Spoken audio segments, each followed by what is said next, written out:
ଆମର ଓଡ଼ିଶା ରାଜ୍ୟ ସରକାର ଏବଂ ମାନ୍ୟବର ପୁଲିସ ଡିଜିଙ୍କର ନିର୍ଦ୍ଦେଶ କ୍ରମେ 13 ଫେବୃଆରୀରୁ 27 ଫେବୃଆରୀ ପର୍ଯ୍ୟନ୍ତ ଆମେ ଗୋଟେ ସ୍ପେଶାଲ ଡ୍ରାଇଭ୍ କରୁଛୁ ଯାହାର ନାଁ ସାଇବର କବଚ।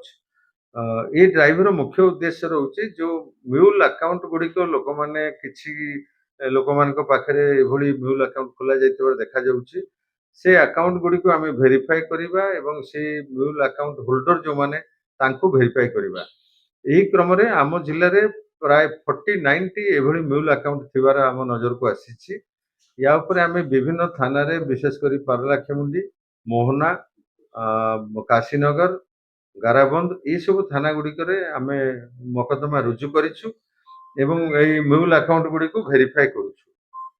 ଏବେ ଯାଏଁ ଆମେ 11ଟି ଆକାଉଣ୍ଟ ଏବଂ 11 ଜଣ ଆକାଉଣ୍ଟ ହୋଲ୍ଡରଙ୍କୁ ଭେରିଫାଏ କରିସାରିଲୁଣି। ସେଇ 11ଟି ଆକାଉଣ୍ଟରେ ଆମେ ଏବେ ଦେଖିବାକୁ ପାଇଛୁ ଯେ 4,15,000 ରୁ ଉର୍ଦ୍ଧ୍ୱ ଟଙ୍କା ଡିପୋଜିଟ୍ ରହିଛି। ଆକ୍ସନ୍ ସ୍ୱରୂପ ଆମେ ସେଇ ଆକାଉଣ୍ଟ ଗୁଡ଼ିକରେ ଥିବା ଆମାଉଣ୍ଟ ସମ୍ପୂର୍ଣ୍ଣ 4,15,000 ଟଙ୍କାକୁ ଆମେ ଫ୍ରିଜ୍ କରିଛୁ ଏବଂ ସେ 11 ଜଣ ଯୋଉ ମ୍ୟୁଲ୍ ଆକାଉଣ୍ଟ ହୋଲ୍ଡର ଅଛନ୍ତି ତାଙ୍କ ବିରୁଦ୍ଧରେ ମଧ୍ୟ କାର୍ଯ୍ୟାନୁଷ୍ଠାନ ନିଆଯାଇଛି। ସେମାନଙ୍କୁ ଯେହେତୁ ଆଇନର ବ୍ୟବସ୍ଥା ଅନୁସାରେ 7 ବର୍ଷରୁ କମ୍ ସଜା ଥିବାରୁ ଆମେ ସେମାନଙ୍କୁ ନୋଟିସ୍ ସର୍ଭ କରିଛୁ। ବଳକା ଯୋଉ ରହିଗଲା ଆଉ 38 ଗୋଟି ଆକାଉଣ୍ଟକୁ ଆମର କେତେଗୁଡ଼ିଏ ଟିମ୍ କରାଯାଇଛି ଯୋଉ ଟିମ୍ କି ରେଡିଂ ଟିମ୍ ରହିଛନ୍ତି, ଇନଭେଷ୍ଟିଗେସନ ଟିମ୍ ରହିଛନ୍ତି, କୋର୍ ଟିମ୍ ଗୋଟିଏ ରହିଛି ମୋ ସହିତ। ଏ ସମସ୍ତେ କାମରେ ଲାଗିଛନ୍ତି।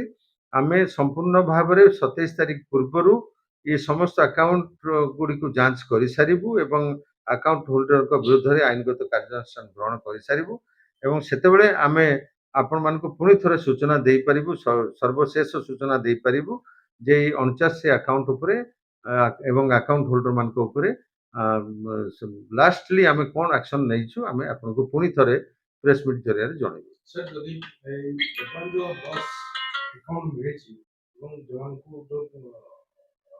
ମାନେ ଦୋଷୀ ସାବ୍ୟସ୍ତ ଦୋଷୀ ଭାବେ ଗ୍ରହଣ କରାଯାଇଛି ସେମାନେ ପୂର୍ବରୁ କିଛି ସାଇବର କ୍ରାଇମରେ ଇନଭଲ୍ଭ ଅଛନ୍ତି କିମ୍ବା କୌଣସି କେସ୍ ସହିତ ତାଙ୍କର ଲିଙ୍କ ଅଛି? ନାଇଁ, ଏବେ ସୁଦ୍ଧା ଆମେ ଯୋଉ 11ଟି ଆକାଉଣ୍ଟ ଭେରିଫାଇ କରିଛୁ ସେଇ 11ଟି ଆକାଉଣ୍ଟର ଆକାଉଣ୍ଟ ହୋଲ୍ଡର ମାନେ ସାଇବର କ୍ରାଇମରେ କେବେ ସଂଶ୍ଳିଷ୍ଟ ଥିବାର ନଜରକୁ ନାହାନ୍ତି। ତେବେ ତାଙ୍କ ପାଖକୁ ଏଇ ଯୋଉ ଟଙ୍କା ଆସିଛି ସେ ଯୋଉ ଆକାଉଣ୍ଟରୁ ଆସିଛି ବା ଯୋଉ ବ୍ୟକ୍ତିଙ୍କ ପାଖରୁ ଆସିଛି ତାର ସେ ବାବଦରେ ମଧ୍ୟ ଆମର ଏବେ ତଦନ୍ତ ଚାଲିଛି ଯେ ସେ ବ୍ୟକ୍ତି ଆଙ୍କ ପାଖକୁ ଟଙ୍କା ଯୋଉ ପଠେଇଲେ ଆଙ୍କ ସହିତ ଆଗରୁ କିଛି ସମ୍ପର୍କ ଥିଲା କି ନଥିଲା, କେଉଁ ଆଧାରରେ ଇଏ ଆକାଉଣ୍ଟ ଖୋଲିଥିଲେ, ଆଙ୍କୁ କିଏ ଆକାଉଣ୍ଟ ଖୋଲିବାରେ ସହଯୋଗ କରିଥିଲେ କି, ସବୁ ଜିନିଷକୁ ଆମେ ନେଇକିରି ଆମର ସ୍ପେଶାଲ ଇନଭେଷ୍ଟିଗେସନ ଟିମ୍ ଗୋଟେ ଗଠନ କରାଯାଇଛି ବିଭିନ୍ନ ଥାନାର ଅଧିକାରୀ ମାନଙ୍କୁ ନେଇକି। ସେଥିରେ ଆଇଆଇସି ଟାଉନ ଲିଡ୍ କରୁଛନ୍ତି ଏବଂ ଡିଏସପି ହେଡକ୍ୱାର୍ଟର ମଧ୍ୟ ତାକୁ ସୁପରଭାଇଜ କରୁଛନ୍ତି ଇନଭେଷ୍ଟିଗେସନ ଗୁଡ଼ିକୁ। ତେବେ ଏବେ ଯାଏ ଆମକୁ ଯୋଉ 11ଟି ଆକାଉଣ୍ଟ ଆମେ ଭେରିଫାଏ କରିଛୁ ସେ ଆକାଉଣ୍ଟ ହୋଲ୍ଡର ମାନେ କେବେ ସାଇବର କ୍ରାଇମରେ ଥିବାର ସୂଚନା ନାହିଁ ଆମ ପାଖରେ। ପଇସା ପଠେଇଥିବା ଯୋଉ ପଠେଇଛନ୍ତି ତାଙ୍କ ପାଖରେ ପଇସା ପହଞ୍ଚିବ? ନିଶ୍ଚିତ ପହଞ୍ଚିବ।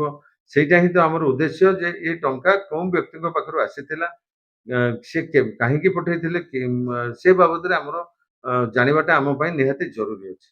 ତେବେ ମୁଁ ଆପଣମାନଙ୍କ ମାଧ୍ୟମରେ ଜନସାଧାରଣଙ୍କୁ ସୂଚନା ଦେବାକୁ ଚାହିଁବି ଯେ କୌଣସି ବ୍ୟକ୍ତି କାହାର ପ୍ରଲୋଭନରେ ପଡି ଏଭଳି ମ୍ୟୁଲ୍ ଆକାଉଣ୍ଟ ଖୋଲନ୍ତୁ ନାହିଁ।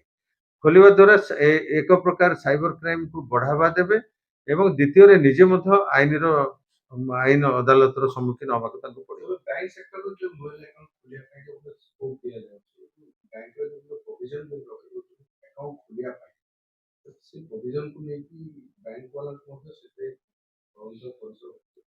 ହଁ, ଏବେ ଯୋଉ ଇନଭେଷ୍ଟିଗେସନ ହଉଛି ସେଥିରେ ବ୍ୟାଙ୍କ ମଧ୍ୟ ଇନଭଲ୍ଭ ଅଛନ୍ତି। ବ୍ୟାଙ୍କ ଅଫିସର ମାନଙ୍କୁ ଆମେ ଇନଭଲ୍ଭ କରୁଛୁ ଆମ ସହିତ। ଆମର ବହୁତ ଜିନିଷ ଆମେ କ୍ୱେରି କରୁଛୁ, ସେ କ୍ୱେରିର ରିପ୍ଲାଏ ସେ ଦଉଛନ୍ତି। ତେଣୁ କୌଣସି ସମୟରେ କୌଣସି ଅଧିକାରୀଙ୍କର ଯଦି ଭୁଲ ଥିବ ଦେଖାଯିବ ତାହେଲେ ମଧ୍ୟ ତାଙ୍କ ବିରୁଦ୍ଧରେ ଆଇନଗତ କାର୍ଯ୍ୟାନୁଷ୍ଠାନ ନିଆଯିବ।